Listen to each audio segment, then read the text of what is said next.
Good morning बच्चों। Class 8 में हम साइंस सब्जेक्ट पढ़ रहे हैं, है ना। तो साइंस में हमारा कौन सा लेसन स्टार्ट हुआ था? साइंस में हमारा 11वां लेसन स्टार्ट हुआ था, बल और दाब।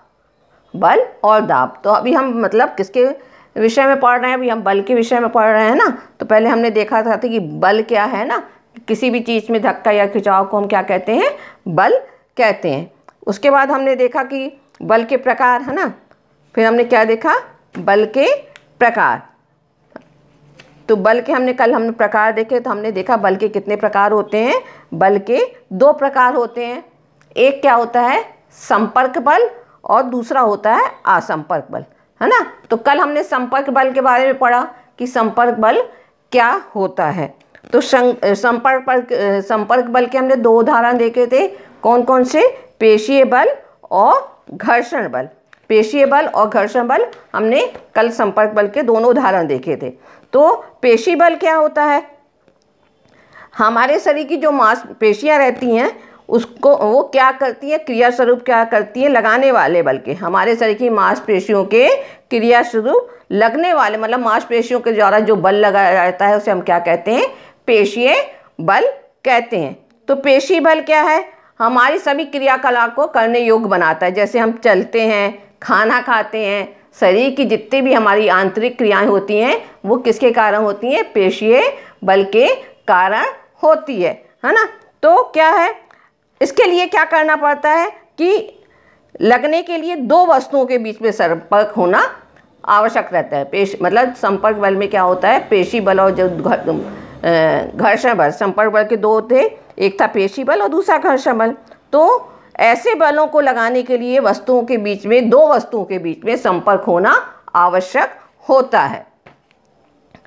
क्योंकि ये पेशी बल जो कब लगाया जाता है? तो पेशी बल तभी लगाया जा सकता है जब किसी वस्तु के संपर्क में हो। जो हमारी पेशियां हैं वो किसी वस्तु के संपर्क में होती है, तभी पेशी बल लगाया जाता है। इसलिए संपर्क में होने के कारण इसे किसी संपर्क बल में शामिल किया गया है। पेशी बल को किसमें? संपर्क बल में क्यों शामिल किया गया है? क्योंकि पेशी बल तभी लगाया जाता है जब पेशियां किसी वस्तु के संपर्क में होती हैं। फिर हमने कल देखा था घर्षण बल, है ना। तो घर्षण बल किसके बीच में होता है? घर्षण बल भी 2 सतहों के बीच में संपर्क से उत्पन्न होता है। घर्षण बल 2 सतहों के बीच के संपर्क से उत्पन्न होता है, इसलिए इसे भी संपर्क बल के, ये भी संपर्क बल का एक उदाहरण है। तो संपर्क बल घर्षण बल से क्या होता है? घर्षण बल हमारे चलने रुकने दोनों में ही काम करता है ना। वास्तव में घर्षण बल भी सदैव 2 सतहों के बीच में रखने की कोशिश करता है ना। कल इसके उदाहरण और भी उदाहरण बताए थे। तो हमने क्या पढ़ा था? पेशीय बल और घर्षण बल, संपर्क बल के 2 उदाहरण हमने देखे थे। आज हम आप देखते हैं क्या? असंपर्क बल। क्या देख रहे हैं हम आज? असंपर्क बल। असंपर्क बल क्या है? असंपर्क के भी 3 उदाहरण है, चुंबकीय बल, स्थिर विद्युत बल और गुरुत्वाकर्षण बल, है ना। स्थिर चुंबकीय बल, स्थिर विद्युत बल और गुरुत्वाकर्षण बल। तो पहला क्या है? चुंबकीय बल, है ना। तो चुंबकीय बल क्या है?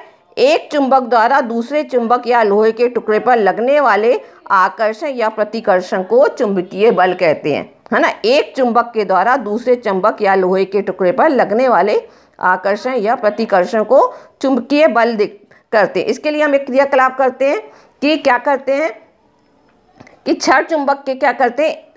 2 छड़ चुंबक लेते हैं, मतलब छड़ चुंबक का एक युग्म लेते हैं और उसको क्या करते हैं? एक चुंबक को 3 पेंसिलों या लकड़ी के बेलनों पर रख देते हैं, है ना। एक चुंबक को क्या करते हैं? 3 गोल पेंसिलों या लकड़ी के बेलन में रखते हैं। अब दूसरा चुंबक, मतलब एक चुंबक पे तो हमने ये 3 पेंसिल रखी हैं और दूसरे चुंबक के एक सिरे को, है ना, 2 चुंबक लिए थे तो एक चुंबक को 3 गोल पेंसिलों या लकड़ी के बेलनों पर रखते हैं और दूसरे चुंबक के एक सिरे को बेलन पर रखे चुंबक के सिरे के समीप लाते हैं, है ना। बेलन के समीप रखे हुए समीप लाते हैं। लेकिन जब समीप लाते हैं तो हमको ये ध्यान रखना पड़ता है कि दोनों चुंबक एक दूसरे के स्पर्श नहीं करें, दोनों चुंबक एक दूसरे को छुए नहीं। तो इससे हम देखेंगे क्या होता है जब दूसरे चुंबक को अब चुंबक के दूसरे सिरे को क्या करते हैं? जब हिलाते हैं तो क्या होगा? जब चुंबक के एक सिरे को पेंसिल के ऊपर रखे चुंबक के एक समीप लाते हैं तो क्या होता है, उसमें प्रतिकर्षण होता है। प्रतिकर्षण मतलब वो एक दूसरे से दूर होते हैं, है ना। आकर्षण और प्रतिकर्षण दो होता है। आकर्षण मतलब एक दूसरे के पास, और प्रतिकर्षण एक दूसरे के दूर होना। तो जब हम इसको समीप लाते हैं तो प्रतिकर्षण। इसके बाद यदि हम उस चुंबक के उसी सिरे को पेंसिलों के ऊपर रखे चुंबक के दूसरे सिरे पर ले जाते हैं तो क्या होता है, आकर्षण होता है ना। मतलब जब चुंबक के एक सिरे को पेंसिल के ऊपर रखे चुंबक के एक सिरे पर समीप लाते हैं तो प्रतिकर्षण होता है, और जब चुंबक के उसी सिरों को पेंसिल के ऊपर रखे चुंबक के दूसरे सिरे के समीप लाते हैं तो क्या होता है, आकर्षण होता है। तो अब क्या होता है, ये बोला ना, एक चुंबक द्वारा दूसरे चुंबक या लोहे के टुकड़े पर लगने वाले आकर्षण या प्रतिकर्षण को चुंबकीय बल कहते हैं। अच्छा, यह बल क्या होता है, दो चुंबकीय के संपर्क में आए बिना ही लग जाते हैं, इसलिए इसे क्या कहते हैं, असंपर्क बल कहते हैं। तो क्या है, दो चुंबकों के जो समान ध्रुव रहते हैं, मालूम बच्चों आप पढ़ चुके हैं 7th में भी 6th में भी, चुंबक के कितने दो ध्रुव होते हैं, उत्तर ध्रुव और दक्षिणी ध्रुव होते हैं। तो जब दो चुंबक के समान ध्रुव मतलब उत्तर ध्रुव और दक्षिण ध्रुव और दक्षिण ध्रुव, तो जब दो चुंबकों के समान ध्रुव एक दूसरे को क्या करते हैं, प्रतिकर्षित करते हैं। समान ध्रुव जैसे उत्तर ध्रुव को पास लाएंगे तो क्या होगा, उसमें प्रतिकर्षण होता है।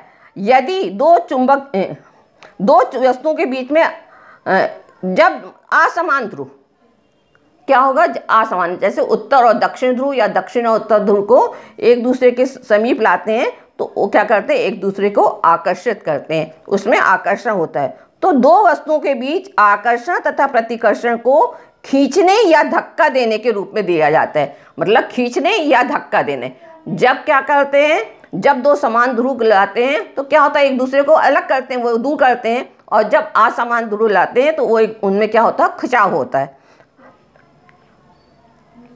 तो एक चुंबक को दूसरे चुंबक पर बिगर संपर्क में आए ही बल लगा सकता है ना। इसमें क्या देखा आपने कि एक चुंबक को दूसरे चुंबक पर बिगर संपर्क में लाए ही बल लगा सकता है। तो चुंबक द्वारा लगाया गया बल क्या है, असंपर्क बल का एक उदाहरण है। समझ में आया बच्चों। तो ये क्या है, चुंबकीय बल क्या होता है, दो चुंबकों के संपर्क में आए बिना ही लग जाते हैं, इसलिए इसे असंपर्क बल में रखा गया है ना। ये समझ में आ गया आपको। चुंबकीय बल क्या है, जब दो समान ध्रुव होते हैं तो उनमें क्या होता है, प्रतिकर्षण होता है, और जो असमान ध्रुव होते हैं उनमें क्या होता है, आकर्षण होता है। अब दूसरा क्या है, स्थिर विद्युत बल। स्थिर विद्युत बल, अब इसके लिए भी एक अपन ये करते हैं कि एक क्रियाकलाप करते हैं कि प्लास्टिक का एक स्ट्रॉ लेते, स्ट्रॉ आप जानते हो ना, जिससे हम जूस वगैरह पीते हैं, उसे हम स्ट्रॉ कहते हैं। तो प्लास्टिक का एक स्ट्रॉ लेंगे और उस स्ट्रॉ को दो बराबर भागों में बांट लेते हैं। उस स्ट्रॉ को क्या करेंगे, दो बराबर भागों में बांट लेते हैं और धागे की सहायता से एक टुकड़े को किसी मेज के किनारे पर लटका देते हैं, है ना। मतलब दो जो स्ट्रॉ के दो टुकड़े करे थे तो एक टुकड़े को धागे की सहायता से मेज पर हम लटका देते हैं और दूसरे स्ट्रॉ के दूसरे टुकड़े अपने हाथ में पकड़ते हैं, है ना। पकड़ने के बाद करते हैं, स्ट्रॉ को कागज़ की एक शीट से रगड़ते हैं, है ना। दूसरे वाले स्ट्रॉ को कागज़ की एक शीट से रगड़ते हैं तो क्या होगा, सिरे को लटके हुए स्ट्रॉ के समीप ले जाएंगे, है ना। तो क्या होगा, स्वतंत्र सिरे को लगेंगे तो क्या होगा, दूसरा स्ट्रॉ पहले वाले कागज मतलब उसमें क्या हो गया, आवेशित हो गया। वो क्या हो गया, आवेशित हो गया। तो कागज से रखा हुआ स्ट्रॉ दूसरे स्ट्रॉ को आकर्षित करता है ना। जब उसको दूसरे वाले स्ट्रॉ को हमने कागज में रखा तो वो क्या होता है, आवेशित हो जाता है। तो कागज में रगड़ा हुआ स्ट्रॉ दूसरे स्ट्रॉ को आकर्षित करता है। जो मतलब लटका हुआ था वो आवेशित नहीं था, ठीक है ना। और जो इस कागज से रगड़ा वो आवेशित हो गया। तो दोनों अलग अलग हो गए तो क्या होता है, वो एक दूसरे को आकर्षित करते हैं। लेकिन यदि क्या, लटका हुआ स्ट्रॉ भी, जो मेज पर लटका हुआ स्ट्रॉ है उसको भी हम क्या करते हैं, आवेशित कर लेते हैं। तो क्या होगा, दोनों क्या होंगे, एक दूसरे को प्रतिकर्षित करते हैं, है ना। दोनों क्या करते हैं, एक दूसरे को प्रतिकर्षित करते हैं। कभी कभी आपने स्कूल में भी आप लोग गेम खेलते हैं कि कागज़ के छोटे छोटे टुकड़े कर लेते हो और उसको रख लेते हो और क्या करते हो, स्केल को है ना, प्लास्टिक का स्केल, जो स्केल रहता है, आप क्या करते हैं उसको अपने बालों में रगड़ते हैं और उसके पास ले जाते हैं, तो क्या होता है वो आकर्षित होते हैं। तो क्या हुआ, जो कागज़ के टुकड़े रहते हैं वो आवेशित नहीं होते, और यदि स्केल को आप बालों से रगड़ते हो तो उसमें क्या होता है, आवेश आ जाता है। तो क्या होता है, दोनों एक दूसरे को, कागज़ के टुकड़े स्केल के पास खींचे हुए आते हैं। तो ये क्या कहलाता है, स्थिर विद्युत बल। मतलब एक आवेशित वस्तु द्वारा किसी अनावेशित या अनावेशित वस्तु द्वारा लगाया गया बल स्थिर विद्युत बल कहलाता है। क्या है, एक आवेशित बल, एक आवेशित वस्तु द्वारा, जैसे स्ट्रॉ वाला बताया ना कि जो लटकी हुई है वो क्या होती है, अनावेशित होती है, और जो कागज के टुकड़े से रख ली जाती है वो आवेशित हो जाती है। तो एक आवेशित वस्तु द्वारा किसी अनावेशित या अनावेशित वस्तु द्वारा लगाया गया बल क्या कहलाता है, स्थिर विद्युत बल कहलाता है। विद्युत आवेशों के बीच में लगने वाले आकर्षण और प्रतिकर्षण से ये बल उत्पन्न होता है ना। स्थिर विद्युत बल किससे उत्पन्न होता है, विद्युत आवेशों के बीच लगने वाले आकर्षण या प्रतिकर्षण से ये बल उत्पन्न होते हैं। अब क्या है, वस्तुओं के संपर्क में ना होने पर भी जो ये बल है ये भी वस्तुओं के संपर्क में नहीं होता है, फिर भी यह बल काम करता है ना। बल काम, देखो एक दूसरे से टच नहीं होते हैं वो, है ना, एक दूसरे से स्पर्श नहीं होते हैं, फिर भी ये बल कार्य करता है, इसलिए इसे भी असंपर्क बल का ये एक उदाहरण है। ये असंपर्क बल का एक उदाहरण है। इसके बाद क्या है, गुरुत्वाकर्षण बल, है ना, गुरुत्वाकर्षण बल। तो गुरुत्वाकर्षण बल क्या है ना, आपने पहले भी इसको पढ़ा होगा कि गुरुत्वाकर्षण बल क्या होता है। तो आपने देखा होगा कि जब न्यूटन ने इसका एक नियम, न्यूटन ने देखा, जब न्यूटन एक पेड़ के नीचे सो रहा था, सेब के पेड़ के नीचे, तो क्या हुआ, ऊपर से एक सेब गिरा, और सेब कहाँ गिरा, सीधा धरती पर गिरा।